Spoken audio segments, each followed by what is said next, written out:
So good job, guys. You didn't get an A, so you don't get the prize, but Oh, the prize was a new car. So oh no! Right, so let's go on to our next movie, and Michael is going to introduce us to the king. Oh, the king of rock and roll. Thank you very much. Oh, thank you very much. Can't do any singing. We'll get copywritten. No, so we Colonel will come after us. The Colonel. Speaking of the Colonel, this movie is based in his perspective as the agent, which I didn't know anything about this guy in real life. Like, I didn't know much about Elvis, honestly, period, but I don't know the big controversy between his manager, the Colonel, I forget what the heck his name was, something P. Thomas Parker. Parker, there you go. Who basically claims to find Elvis, raise him to fame, and then claims that he wasn't the one who ruined Elvis' career. But as the movie kind of plays out, we find out he did. But the movie follows Elvis from the start of his, like, one of the greatest first shows, I feel like, in cinema history.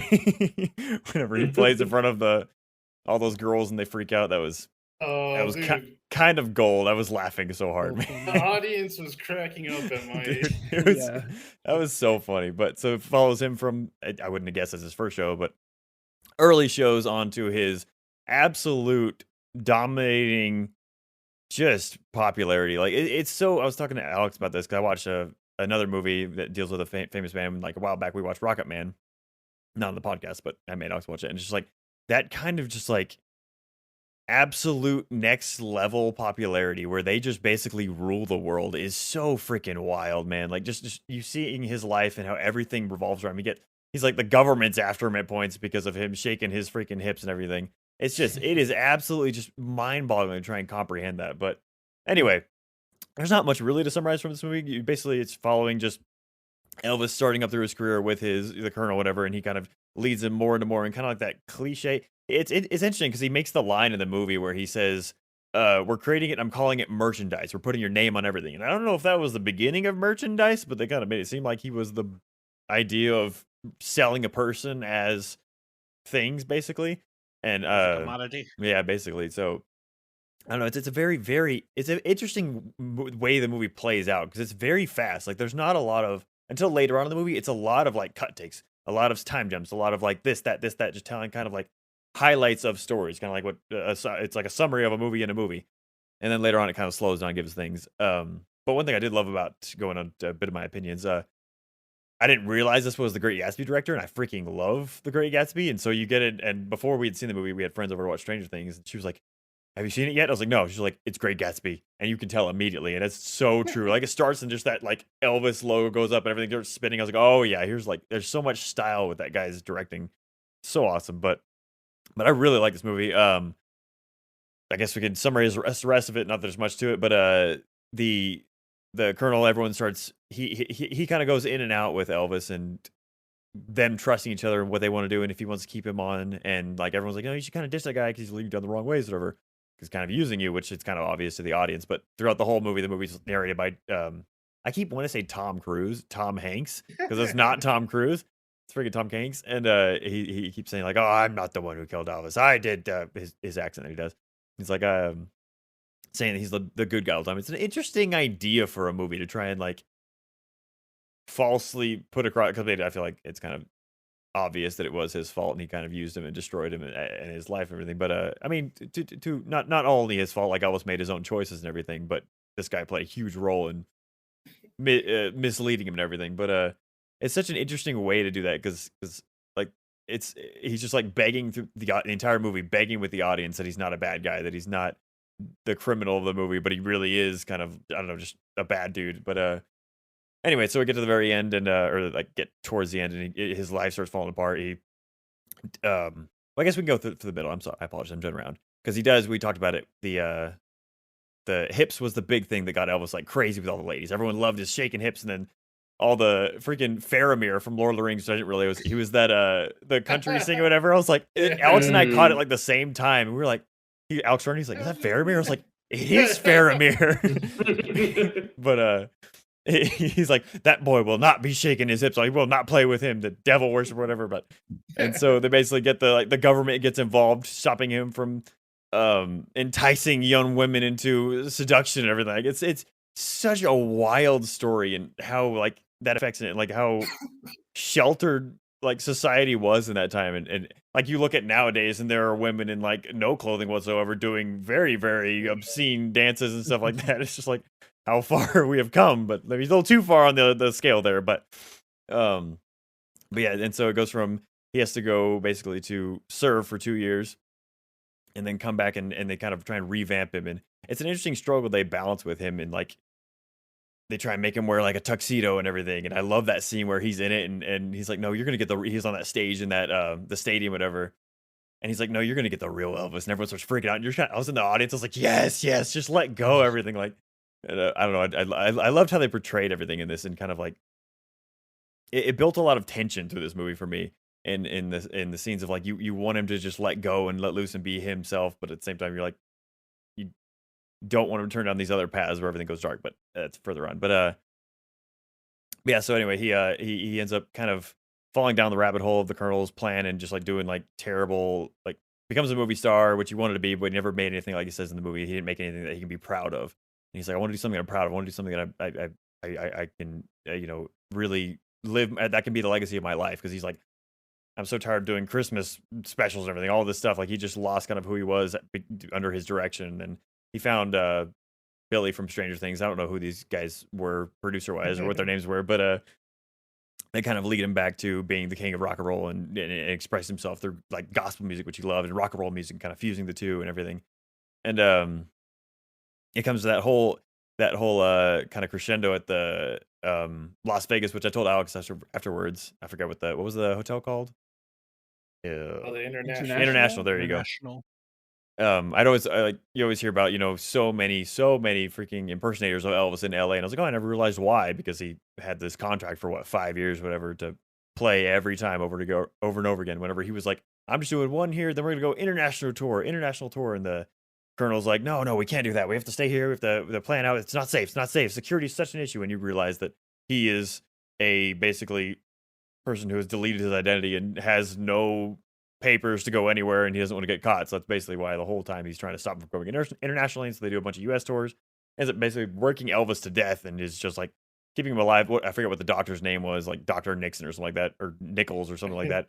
And he kept giving him like just adrenaline and drugs and everything, just like especially that one. It's the movie starts with it where he collapses in the hallway, and then you pick back up later on, and he hits him with that thing. He goes out and plays that show, and you're like, oh my god, like how bad for a human being that must be to just be driving on negative energy. Is freaking crazy. But and then that scene where it hits he basically calls out the Colonel on the stage or whatever, and he like puts the words into the song. I don't know how accurate most of his movies are at that part in particular, where he's like, I forget exactly what he said, but he's saying like, we don't know who you are, and like you are lying to me basically this whole time. And it's Austin Butler did such a freaking good job with this part, man.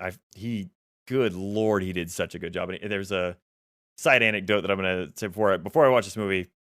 I saw an interview with him whenever he was talking about, I think it was the show.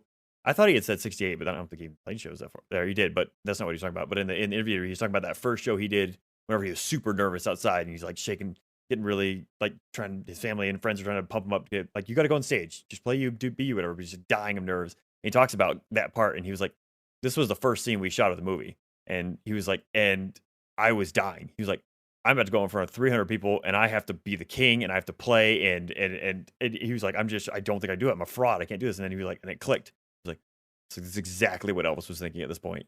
He was like literally shaking and dying to go out there. He was like, after that, it was easy. He was like, I was just being him. And I was like, what a weird transition to try and get yourself to go out on the stage to actually play that. But I don't know. But anyway, so the whole movie culminates in the tragic, departure of him and his wife, which I thought his wife did whoever the actress was, whatever, did such a good job, and like being endearing, and you're like, no, please, Elvis, do something, no, change history, make him go with her. But he was gorgeous, by the way. Oh, she was like, beautiful. I was like, wow. Yeah. And that scene was so heartbreaking in the car at the airport whenever she goes in there and just like talks to him for like that last time basically. And then he goes up and he just like puts back on the face on the airplane. He's like waving at everyone because everyone's literally right there. When they didn't show that the entire scene until the end. I don't know. It's such. I feel like this was such a well done movie. It was long, but it was such a well done movie and a journey that takes you on. And then of course it culminates in the last show that he performed. Whenever like he's super overweight and they kind of like have him like because they were talking about how difficult of a time he was having, like health wise, of course, and everything. And then he just like puts they talked about how much he put into the last show and how it was like just so moving and so special that, and then passed away. What was it that exactly killed him? I forget. Was it? It's a combination of like drugs and amphetamines. So Yeah. basically a medical Yeah. Yeah, that's what heart attack. that's what I was like. That's not exactly a heart attack, but yeah, it's a good way to put it. But yeah, Yeah. kind of just leaves it there, and then I forget what the exact end of the movie was because it showed the Colonel one more time. I feel like, oh yeah, because it went like through the news clippings and everything and talking about They show a real performance of him. yeah that Yeah. one again, but Last one. Yeah. Yeah. But I don't know. I thought this was a fantastic movie in my opinion. I love the style, I love that director.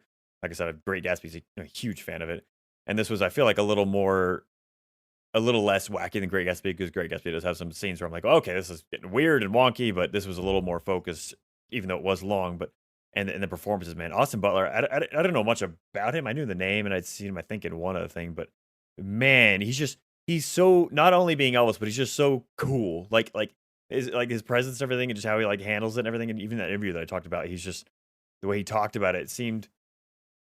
I don't know, the way he talked about it was super interesting, but I don't know. The only issue I do have with this movie is actually Tom Hanks.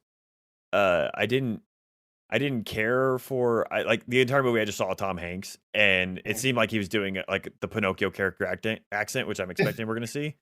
That's kind of all I saw. Like I'm like, you didn't need to get him for this at all. Like we didn't need his name on this. I felt like if they had gotten some older guy that a little more believable part, didn't have to age him up, it could have been so much better. But every time I saw him, I'm like, the accent's not quite there for me, and it's just I'm just seeing Tom Hanks the whole time, and so I don't know. Tom Hanks in a fat suit. Yeah, so I was like that was the only part of the movie that I'm like, I just wasn't a fan of it all. But apart from that, man, I loved all of it. The music, I'm a big fan of not all of Elvis music, obviously. Like people always say I laugh at this because one of my watch lists is Bohemian Rhapsody, and because I was like I want to watch something else, and like music like this, people only know like the hits and everything. Like, oh yeah, well I love Elvis, I love Queen, and then you listen to like all of it in a row, and you're like, there's some really bad stuff in here. There's some really bad stuff in here, but like most of like the songs and love of Elvis, I love so much. But and it's such an interesting like that and Bohemian Rhapsody have a lot of similarities I can point to later. But like just they both talk about they're like performers. They want to perform and they want to be there for the people, and like they basically had the same level of love of people. And it's so wild. But love the movie. Love the movie. I don't know who to pass it to. I'm gonna pass it to you, Joseph. I never do that. So go for it. Yeah. All right. Jock. L'Accuse. I know. I'm okay. I don't know what to do. And he's like, whoa. Podcast. Right, so Elvis, Face, so I gotta wake up. So yeah, like Michael was saying, the director from Great Gatsby, Moulin Rouge, Australia. So I apologize. Two more. After the movie, I was like, what else has this guy directed? The Ring and Mouse Hunt. Or two. I was like, what? He loves glitz and glamour. I'll give him that. He really likes the glitz and glamour. And this wasn't my favorite parts of the movie. I didn't really enjoy like the Tom Hanks narration that went through it. I look at it this way because like there's been a lot of controversy with this movie about the way they portray both Colonel Tom Parker and Elvis. Basically, both families say, "Well, that's like Elvis's family say, well, that's not the Elvis we knew," and Tom Parker's family is like, he wasn't really that evil. Yeah. It's like, so the way I look at it is this really is just like I like how it's like not that evil. Yeah. He's still a little evil. I look at it like this is like two larger than life characters that basically this movie focuses on. Like someone said, it almost reminds them of a comic book movie. Yeah. Which is like I think is kind of head or really on the nail. Because they're like larger than life, these huge characters. Elvis, the way they portray Elvis in this movie is like Superman. Every time I'm just like looking forward to every performance because the performance scenes in this movie are just like so amazing.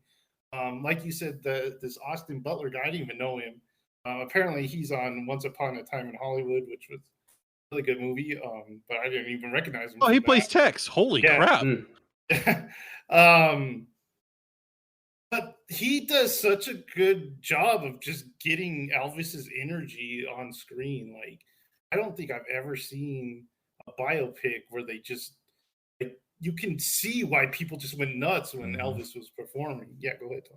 So that specifically, he had Elvis's energy through all stages of his life, and the type of energy that he had through all stages of his career. Because like you had rockabilly Elvis, you had blue Hawaii Elvis, you had Vegas Elvis, and then you had remorseful dying Elvis, and he fits every single part of that.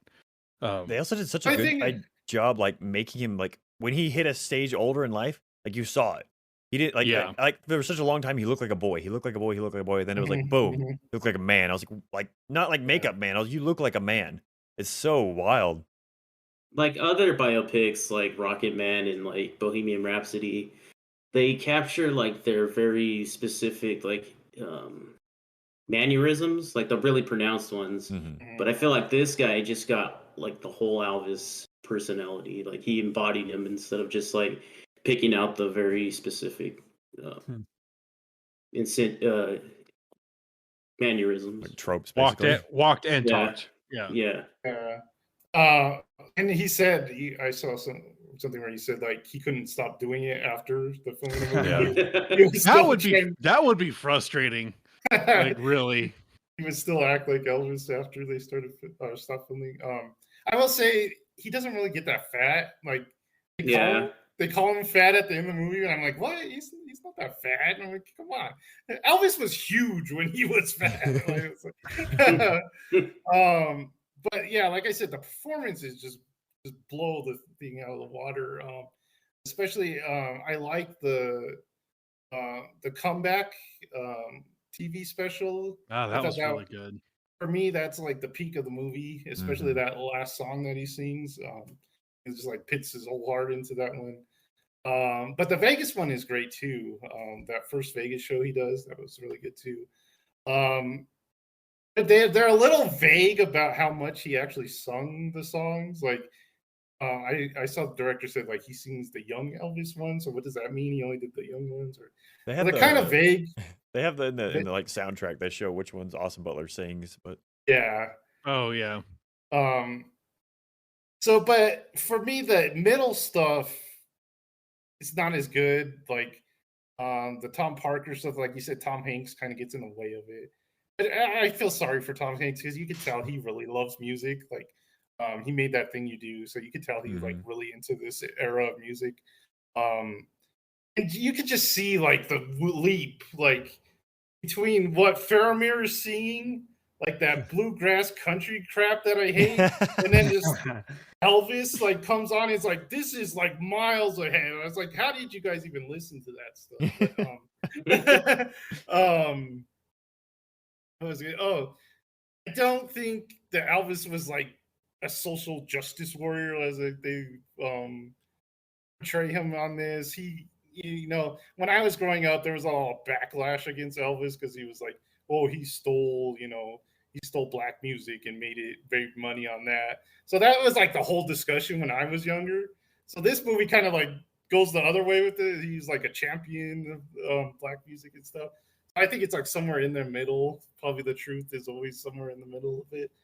I like. I thought it was an interesting scene when he's like a little kid and he's like going to the Gospels and then he's like watching blues songs and stuff like that. So that's cool.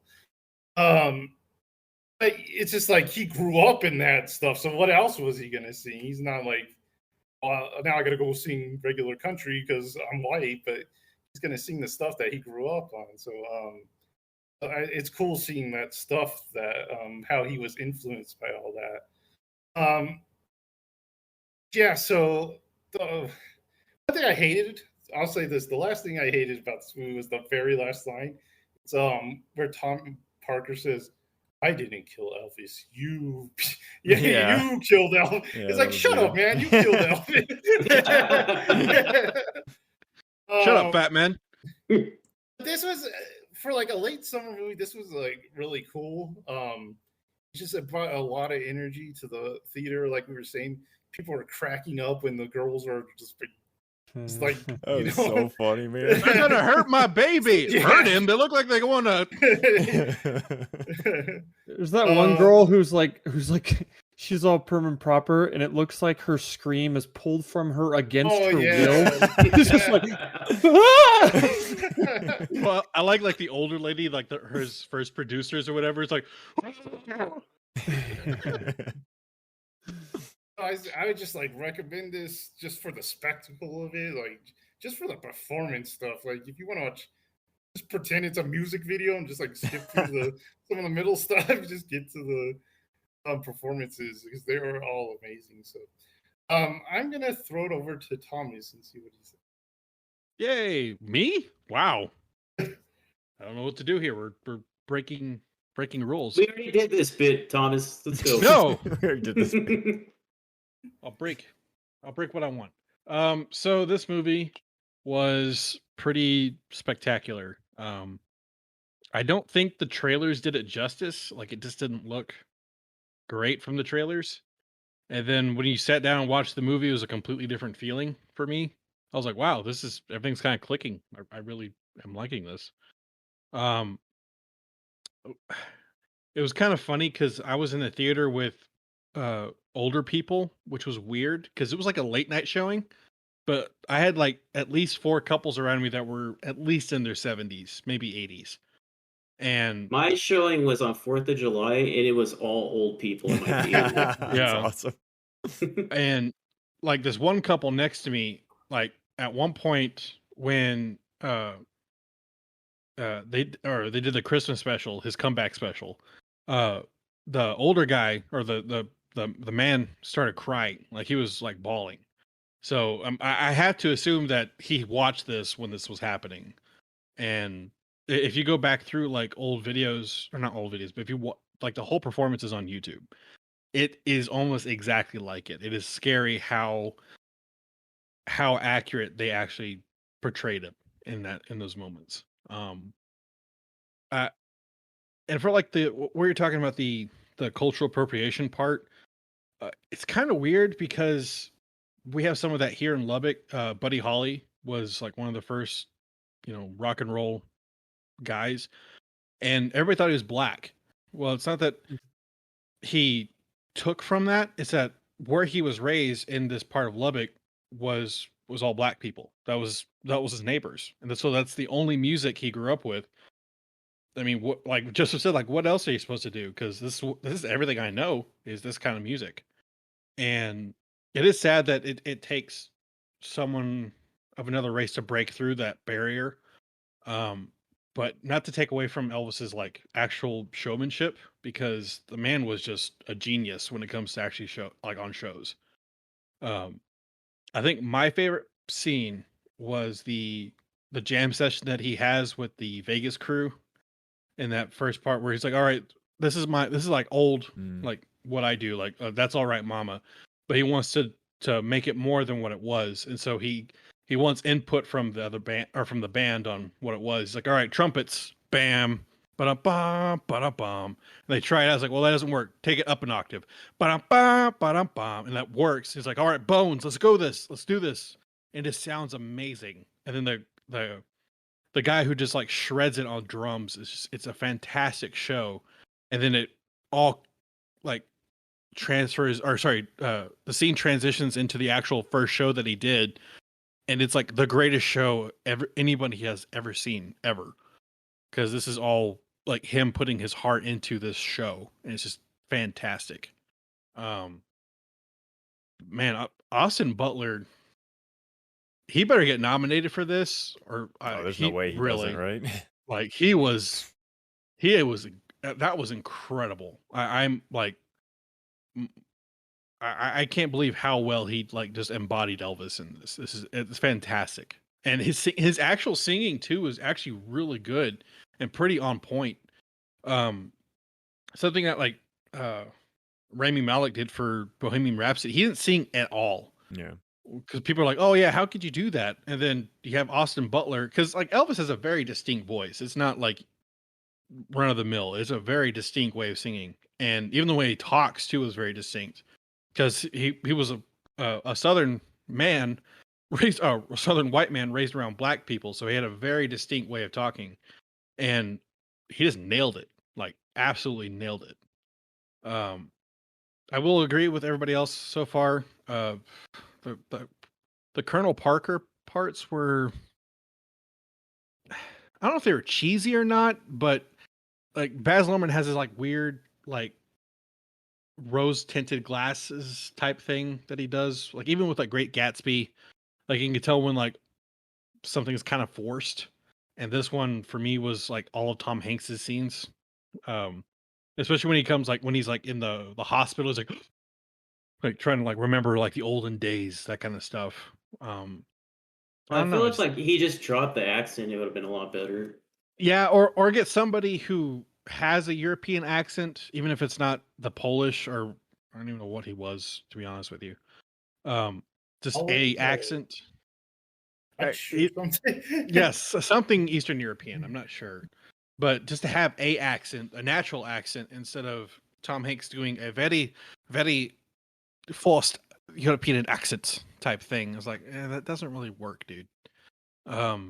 That was another thing the family said was the accent wasn't really on for Tom Hanks. For Parker, yeah. It just didn't fit very well. And I don't know. It is also kind of interesting to see it from his point of view, and I can see that kind of working. Because we'll never really know what Elvis thought. Because another thing is that you don't realize how young he was when he died too. Because he died at 42. That's 10 years older than I am. That's insane. And to have this huge of effect on the world, like Joseph was saying, he's a freaking superhero. Like literally, everywhere he goes, he has like this effect on people. And so, yeah, I think that's all I got to say for now. I'll probably chime in a minute. Jared, go for it. Yeah, I really enjoyed this movie a lot more than I thought I was going to. I always tend to like movies geared towards music. Like all the biopic movies I like more than like most people do. Like I like Bohemian Rhapsody. I know people had issues with that. But I do, it's like Joseph was saying, I can't wait for the next performance. And I liked in this one because I don't know a lot about Elvis. I'm not really a fan. So I wasn't waiting for a specific song like I was in Bohemian Rhapsody or Rocket Man. I was just taking in the musical numbers, and it was great. Like you guys were saying, the actor who played Elvis did great. Everyone did good except Elvis or Tom Hanks. Like I was saying, if he just dropped the accent, I think I would have been more on board with it. Or it was very distracting. I did like seeing like BB King and Little Richard. I thought that was really cool. But yeah, I really enjoyed this movie. My favorite performance was the one where like they told him not to do any more of those gyrations, and he did those gyrations. Oh, he looked super punk rock in that scene. He had like the black suit with like the pink tie. I was like, man, he looks cool right now. Yeah. But my favorite era of Elvis is like Superboy era Elvis with the leather jacket. He looked like Superboy, like Superboy Prime from the comic books. Yeah. He just looked really cool. A weird thing about Elvis is he really reminds me of one of our uncles.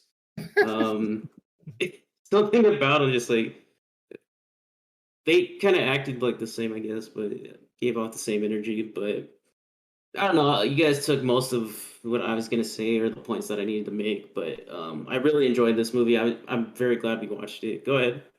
All I can think of is like, since we're Hispanic, I'm thinking of Bob from Bamba. Like, what about Bob?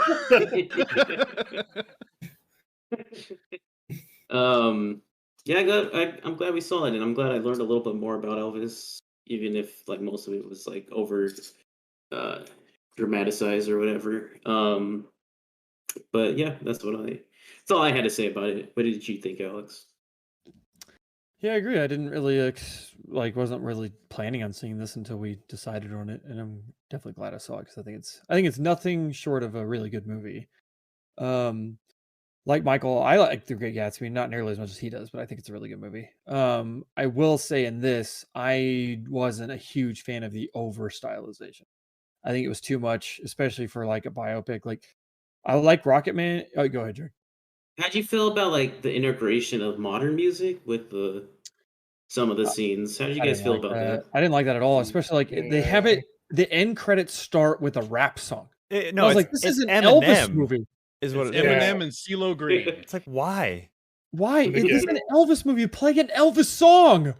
So, okay, part of this, and I actually liked some of the integration of like the modern stuff, is that you see, especially like with rap and hip hop and rock and roll, how much of an influence Elvis had, and bringing that back to Hound Dog. Hound Dog, the song is like over 100 years old. It is a very old song, and the fact that Doja Cat's blowing up right now with that new Vegas version, like dog types one. The fact that I know dog, but the fact that that song is being played in a different version again, just like Elvis's version was being played again, it's being introduced into the youth now, and that's kind of cool to see. Like, I don't care for everything, but I did like that connection that he has to Beale Street. That was a really cool scene where he like got a lot of his mannerisms, and all of his really good friends were on Beale Street, like in the music business there. So I like the integration of the modern music. I think it works. That's one complaint I'd have about Gatsby is I don't like the modern stuff in there. Mostly because I see Gatsby as a period piece, and this isn't really that.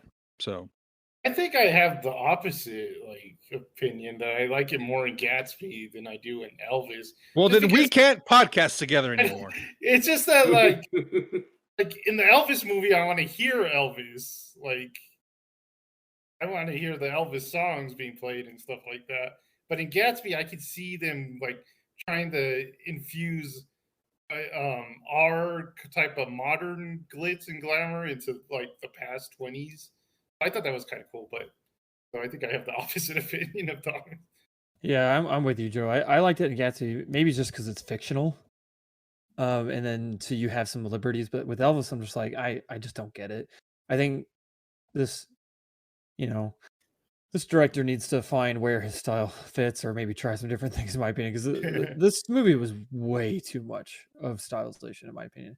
I liked it with the performances and some of like, if Elvis is high or something, then I think it makes sense. But like, I don't know. That's what I liked about Rocket Man is Rocket Man, like the only times it got otherworldly is whenever it was trying to emphasize the state he was in during playing music. It's like when he starts to elevate while playing the piano, and it's so cool. But in this movie, it's just non-stop stylization. I was like, Jesus, give me a break. But like I said, I do think it's a very good movie, and this is some weird Twilight episode thing that we've got going on right now because I thought Tom Hanks was really good. No. You of all people, I thought for sure was going to be I'm with you guys. What I will say is I don't like what they did. I don't like what they did where he's telling the story. I'm like, what? Yeah. Why are you getting the villain to tell the story like that? I think that was a terrible mistake. Totally just throw off the vibe of the movie. Very stupid. But I really liked his performance. So the accent didn't bother me at all. I bought it. Interesting. I left for like 5 seconds. Does he like Tom Hanks? Yep. I did like. I was saying this like a Twilight episode thing because I liked him a lot in this movie. What the hell? Again, I don't like what they did with him. With like him opening the movie. He opens the movie. God, it's so stupid. And he's like walking around this weird CG Vegas casino and stuff.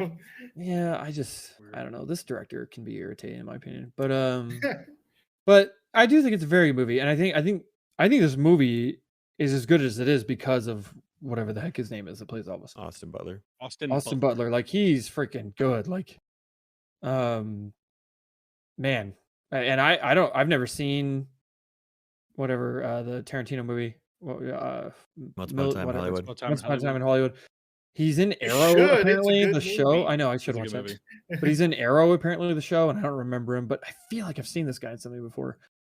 But it's probably CG Arrow. or CW. You know that Harry Styles wanted to play this? Like he wanted to play Elvis? Interesting. Makes sense. But... I couldn't see it. I feel like he's kind of short, isn't he?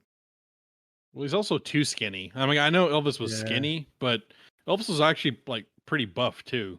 Well, when they showed like the footage of him at the end of the movie, like actual Elvis, I'm like, yeah, they got a guy that looks, a decent amount like him.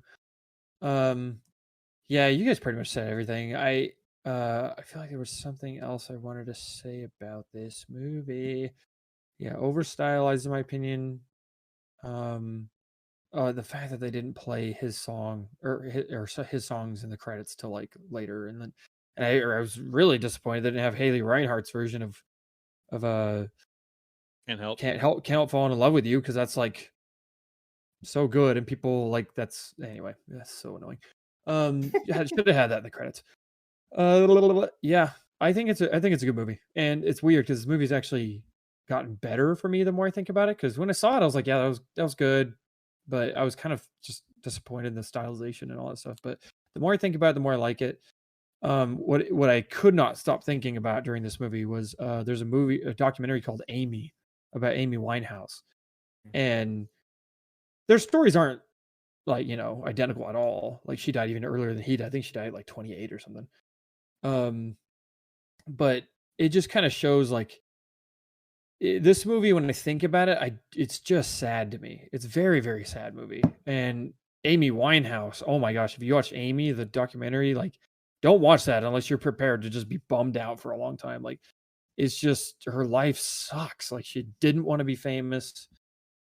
She got famous anyway, and like drug addict, and her life just sucks. And like, I don't know, these type of movies make me never want to do drugs. But so anyway, very sad movie in my opinion. Yeah, that's all I have to say. Just don't trust an old Tom Hanks character; he'll be okay. Yeah, I had no clue about him. Regardless of how true, I guess, or how accurate it is, seems like it's somewhat true at least. It's pretty true. I had no clue. Speaking of over dramatizing things, do you think he actually met those people on the Hollywood sign? Just like, I hope so. I thought about that during that scene. I was like, I hope to God they met here, because that would be so cool. Like, I thought they were totally gonna pose like this while they come and walk up to me. I thought they were the Beatles when they showed up. Where are the Beatles here? I don't know, John. Can you imagine that call? Hey, Elvis wants to talk to you, and he wants to meet you on the Hollywood sign. Oh, okay. Is he gonna kill us?